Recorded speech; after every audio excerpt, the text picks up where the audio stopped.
All right, welcome back. Next, we're going to implement insert on a doubly linked list. So this works in a very similar way to how it does in a singly linked list. You pass in an index, a position, and a value, and it creates a new node with that value and adds it at that position to the linked list.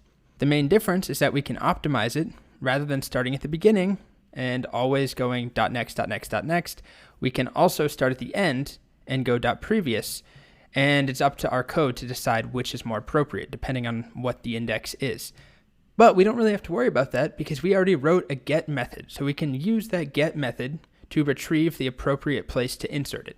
And that get method already has the logic to check, length divided by 2. Is the index less than? If so, start from the head and move towards the middle. Or is the index greater than half of the length? If that's the case, start from the tail and move towards the middle. Anyway, what we want to do, let's say I'm inserting at index of 4, the number 77.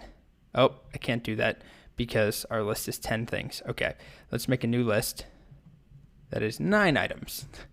Do this one more time. Insert, index of 6, sure, 65. All right, so we traverse the list until we find the item right before what we're going to insert. So we found it. And now the annoying part about the doubly linked list is that we have a lot of connections to make. So we need to remove this connection, both connections there, and instead we need to have 66 point at 65, 65 points back at 66. Then we have 12 point at 65 previous, and 65 next point at 12. So if we step through that, you can see all these lines that we're drawing, and we're done. So there are 4 different little patches that we have to make. So here's the pseudocode. First, we're going to check if it's a valid index, just like before. If the index is too small, or if it's negative, or it's greater than or equal to the length, return false. If the index is 0, use unshift. We already wrote that.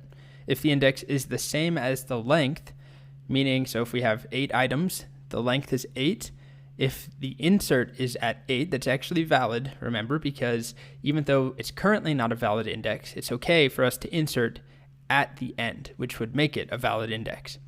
So if that's the case, call push.